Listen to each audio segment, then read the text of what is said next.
Bonjour chers étudiants, toujours dans le cadre de la révision du chapitre relatif à la méthode des coûts complets, bien sûr adressé aux étudiants BTS PME PMI, BTS filière PME PMI. Les vidéos précédentes, j'ai essayé dans la première partie de faire quelques rappels par rapport à la définition d'un coût, à ses compositions, la différence entre charge directe et charge indirecte la détermination, comment peut-on déterminer le coût de revient d'un produit via la deuxième vidéo, j'ai essayé de procéder par un exemple chiffré dans lequel j'ai essayé de calculer, de répartir les charges indirectes de l'entreprise.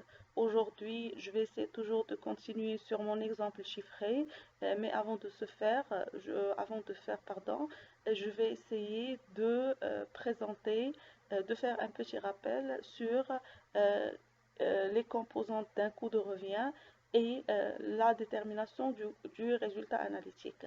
Normalement, lorsque je parle d'un coût de revient, le coût de revient il est composé de l'ensemble des charges que l'entreprise supporte afin de donner naissance à un produit, un bien ou un service qu'elle va commercialiser sur le marché. Ce coût-là, il comprend le coût des achats réalisés par l'entreprise en calculant ce qu'on appelle un coût d'achat. À ce coût d'achat s'ajoutent d'autres charges liées au processus de production, que ce soit des charges directes ou bien des charges indirectes. Et au coût de production, on ajoute des coûts hors production qu'on appelle des charges liées à la distribution, que ce soit des charges directes ou bien des charges indirectes. Et de là, on arrive à calculer ce qu'on appelle notre coût de revient. Une fois le coût de revient calculé, on arrive à déterminer le résultat analytique, qui est la différence entre le prix de vente du produit ou bien ce qu'on appelle le chiffre d'affaires et son coût de revient. Et là, l'entreprise va savoir est-ce que le produit ou bien le bien ou service qu'elle a fabriqué et commercialisé est rentable et génère un résultat analytique positif, ou bien il n'est pas rentable et génère un résultat analytique négatif et procéder par là, par un ensemble d'actions afin d'améliorer sa rentabilité. Donc, je commence, vous voyez là, j'ai essayé de mettre un petit schéma qui me retrace l'ensemble des étapes nécessaires afin de calculer le coût de revient et déterminer par voie de conséquence le résultat analytique. Là, je vais prendre un exemple d'entreprise. Le schéma il est fait dans le cadre où l'entreprise dispose d'un stock. Donc là, l'entreprise devra calculer son coût d'achat des matières premières consommées, qui est alors la différence, qui est alors différent du coût d'achat des matières premières achetées, le coût de production des produits vendus et établir ce qu'on appelle des stocks intermédiaires ou bien des inventaires permanents, bien sûr en utilisant diverses méthodes. Généralement, les entreprises, pour faire leur inventaire permanent, ils ont plusieurs méthodes, soit la méthode du coût moyen unitaire pondéré, ce qu'on appelle le CMUP, ou bien la méthode de First In, First Out, FIFO, premier entrée, premier sortie, ou bien la méthode du LIFO, Last In, First Out. Pourquoi prendre l'exemple d'une entreprise en présence de stock? Parce que la plupart des entreprises, ils achètent de la matière première, ils les stockent, et par après, ils vont prendre une partie qu'ils vont consommer.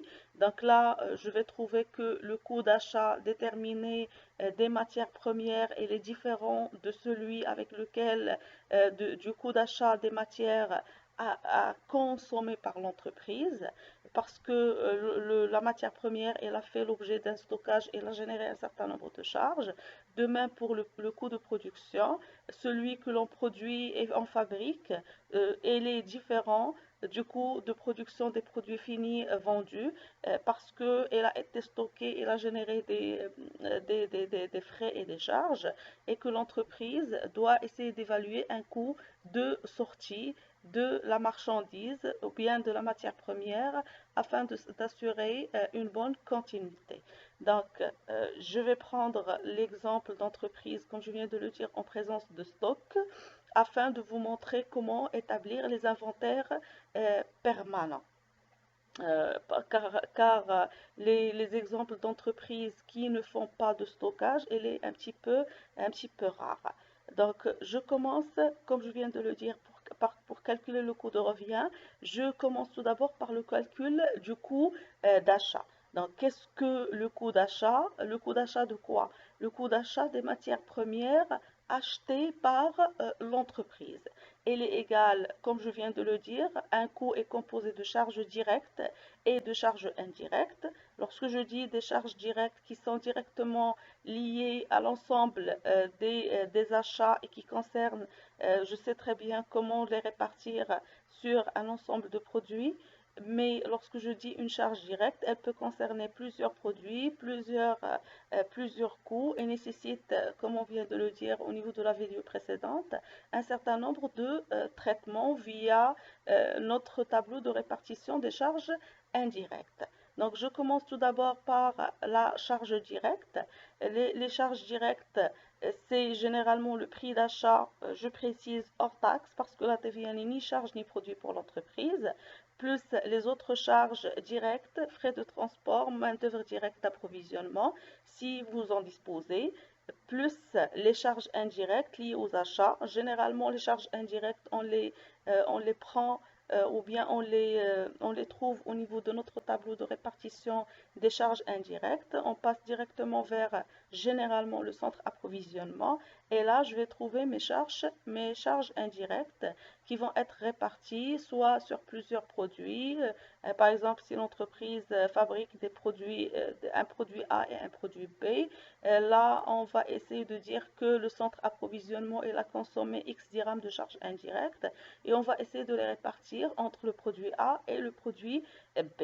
Donc, après avoir calculé notre coût d'achat, on passe à la deuxième étape qui est la détermination de l'inventaire permanent, car comme je viens de le dire, en déterminant notre coût d'achat, on est en train de calculer le coût d'achat des matières premières achetées, mais ce que je cherche moi, c'est ce que je vais consommer, parce que j'ai déjà ce qu'on appelle un stock initial de matières premières qui existe déjà auprès de l'entreprise, et on a réalisé un certain nombre d'entrées en stock, bien sûr avec leur coût d'achat que je viens de calculer ici. Vous voyez là en rouge, je mets le lien entre le coût et l'inventaire, les différents coûts calculés et l'inventaire permanent. Donc le stock initial, vous allez le trouver en données. Les entrées en stock, c'est ce que je viens de calculer tout à l'heure, le coût d'achat des matières premières achetées. Donc égal les sorties ou bien ce que je vais consommer plus le stock final. Donc, on va essayer de voir à travers l'exemple chiffré comment on va déterminer le coût des matières premières, le coût d'achat des matières premières consommées en faisant ce qu'on appelle un coût unitaire moyen pondéré par les quantités. Donc, généralement, on prend le stock initial, le montant du stock initial, et on ajoute le montant des achats, et on divise par les quantités stock initial plus quantité achetée. On va trouver notre CUMUP, et c'est par ce coût-là qu'on va essayer de faire sortir les matières qu'on va consommer dans notre processus de production. Ce qui reste, c'est le stock final. Donc, vous allez voir bien clairement ça au niveau de l'exemple chiffré. Donc, en troisième étape, on calcule notre coût de production. Alors, lorsque je dis le coût de production au coût d'achat, s'ajoute un certain nombre de charges directes et de charges indirectes liées au processus de production. Donc, vous voyez là le lien entre l'inventaire permanent et le deuxième coût. Je vais dire là et je vais rappeler que la comptabilité analytique et le calcul de coût est un calcul imbriqué. Un coût vous mène vers le calcul d'un autre. Vous voyez là, on a calculé notre coût d'achat. Donc, on a inséré au niveau de l'inventaire permanent, au niveau des entrées. C'est ce qu'on a acheté. Et par après, on aura besoin des sorties, ce qu'on va consommer pour donner naissance à un coût de production. Donc, vous avez les charges directes liées à la production. Pour déterminer le coût de production, je vais prendre la totalité des charges directes données au niveau de l'exemple. Donc, par exemple, le coût d'achat des matières premières consommées, que l'on va consommer, et non pas acheter. Ce qu'on va consommer, on a acheté, on avait un stock initial, et on va essayer de calculer un coût moyen unitaire pondéré pour savoir quelle est la quantité de matières premières que l'on va consommer, c'est les sorties de stock. Si on a d'autres charges directes de production, par exemple la main-d'œuvre directe, etc., on les insère au niveau de notre tableau de calcul de coût de production. Et on ajoute les charges indirectes. Donc, toujours lorsque je dis charges indirectes, je vais me diriger directement vers mon tableau de répartition des charges indirectes. Donc, dans les différents centres de production pour prendre la totalité des charges indirectes et les ajouter aux charges directes pour trouver mon coût de production. Bien sûr, si le produit fait l'objet d'un stockage, je dois établir obligatoirement mon inventaire permanent. Je vais chercher le stock initial des produits fabriqués. Je vais ajouter mes entrées en stock, donc mon coût de production que je viens de calculer, des produits finis fabriqués. Donc, je vais essayer de voir les sorties. Lorsque je dis les sorties, c'est les produits finis que l'on va vendre, bien sûr avec leur coût moyen unitaire pondéré, en additionnant le stock initial plus les entrées et en les divisant par les quantités. La quantité du stock initial et la quantité des matières, des produits que l'on a fabriqués. Et le reste, c'est notre stock final. Vient l'étape suivante, étant le calcul des coûts hors production. Les coûts hors production, c'est généralement les charges de la distribution.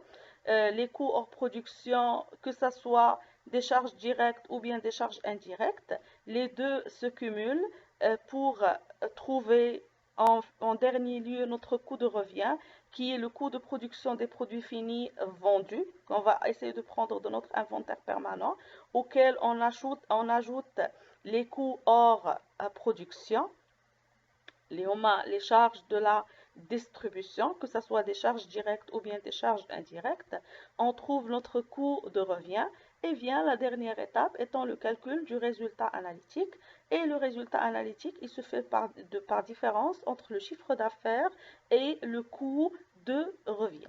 Donc là, j'ai essayé plus ou moins de vous présenter le schéma nécessaire pour calculer différentes étapes afin de calculer le coût de revient et par voie de conséquence le résultat analytique. Donc ce qui suit va être un exemple chiffré, la suite de l'exemple de l'entreprise Bonjour que j'ai traité au niveau de la vidéo intitulée partie 2 que je vais essayer de traiter dans la vidéo suivante. Donc à la prochaine, à la vidéo suivante pour essayer de traiter notre exemple chiffré.